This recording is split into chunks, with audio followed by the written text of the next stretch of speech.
അബ്രഹാമിനൊരു മകൻ ജനിക്കുമെന്ന് ആരും ചിന്തിച്ചില്ല. അസാധ്യങ്ങളെ സാധ്യമാക്കും ദൈവം. അബ്രഹാമിനെ ദൈവം വിളിക്കുന്നത് വാഗ്ദത്തം കൊടുത്ത നിന്റെ തലമുറ നിമിത്തം പലരും അനുഗ്രഹിക്കപ്പെടും. പക്ഷെ ആ വാഗ്ദത്തത്തിന് നിവർത്തി കാണാൻ അബ്രഹാം എത്ര വർഷം കാത്തിരുന്നു? 25 വർഷം. ദൈവം തമ്പുരാൻ ഇതെന്നറിയാമോ?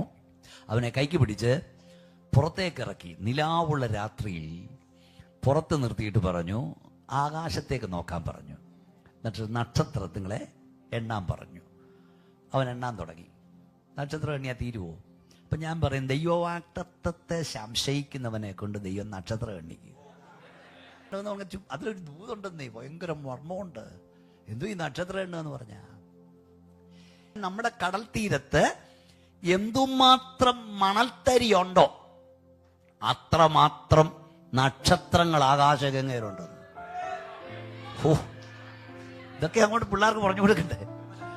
ഇതാ ഇവൻ നിർമ്മിച്ച ദൈവം, ഇതിന് റൂട്ട് നിശ്ചയിച്ച ദൈവം, ഇവയെ പേർ ചൊല്ലി വിളിക്കുന്ന ദൈവം, ആ ദൈവത്തെ അപ്പച്ച എന്ന് വിളിക്കാൻ, മൈ ഡാഡി എന്ന് വിളിക്കാൻ കൃപ ലഭിച്ചവനാ നഗത്തിന് ദൈവത്തെ ആരാധിക്കുന്നത്.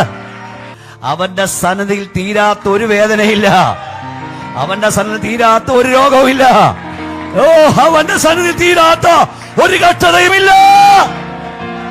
തമ്പുരാൻ അബ്രഹാമിനെ വിളിച്ചിറക്കി അവിടെ കൊണ്ട് കാണിച്ചതേ, മോനെ നക്ഷത്രത്തെ എണ്ണടാ, ഇതിന്റെ വലിപ്പം നിനക്കറിയാമോ? ഇതിനെ മോടിയോട് ആകാശം തൂക്കിയവൻ, അവന്റെ ശക്തിയുടെ മാഹാത്മ്യ നിമിത്തം ഒന്നും കുറയുന്നില്ല. ഇവയെ തന്റെ വ്യാപാര ശക്തി കൊണ്ട് താങ്ങുന്നവൻ, ഉള്ളംകൈയിൽ താങ്ങുന്നവൻ. തമ്പുരാൻ ചോദിച്ച ഇതാ, മോനെ ഇവയൊക്കെ നിർമ്മിച്ച് പാലിച്ച് എനിക്ക് നിനക്ക് 100ാമത്തെ വയസ്സിൽ കൊച്ചിനെ തരുന്ന വലിയ കാര്യമാണോടാന്ന് ഞാൻ ആയിരങ്ങളോട് പറയാറുണ്ട്. നീ നിന്റെ ബെഡ്റൂമിൽ തുടച്ച കണ്ണുനീർ പോലും ദൈവം കാണുന്നുണ്ട്.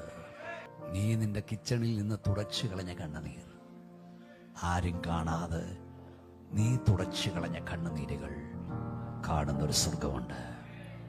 അപ്പൻ കാണാതെ, അമ്മ കാണാതെ, ഭാര്യ കാണാതെ, ഭർത്താവ് കാണാതെ നീ തുടയ്ക്കുന്ന കണ്ണുനീരുകൾ കാണുന്നൊരു സ്വർഗമുണ്ട്.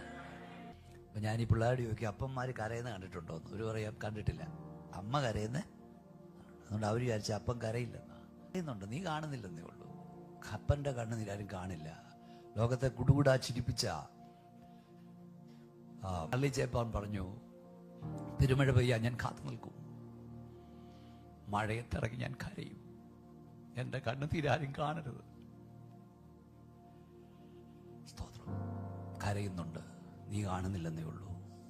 രാത്രി പരിശുദ്ധാത്മാവ് പറയുന്നു, ആരും കാണാതെ നീ തുടച്ചു കളഞ്ഞ കണ്ണുനീര് പോലും തുരുത്തിയിലാക്കി വെക്കുന്നൊരു ദൈവമുണ്ട്. നീ തുടച്ച കണ്ണുനീര് ആരും ഇവിടെ കണ്ടിട്ടില്ല. ദൈവദാസൻ കടച്ചത്, ദൈവദാസിയെ നീ തുടച്ച കണ്ണുനീർ ഇവിടെ ആരും കണ്ടില്ല. അത് തുരുത്തിയിലാക്കി വെക്കുന്നൊരു ദൈവമുണ്ട്. രാത്രി ഒരിക്കൽ കൂടെ ഞാൻ പറയുന്നു, നീ രഹസ്യമായി കരയുന്നതിന് അവൻ പരസ്യമായി ഉത്തരം തരുന്ന ദൈവമാണ്. ആരും അറിയാതെ, ആരോടും പറയാതെ നീ രഹസ്യമായി കരഞ്ഞതിന് എല്ലാവരും കാണുക അവൻ ഉത്തരം തരുന്ന ദൈവമാണ്.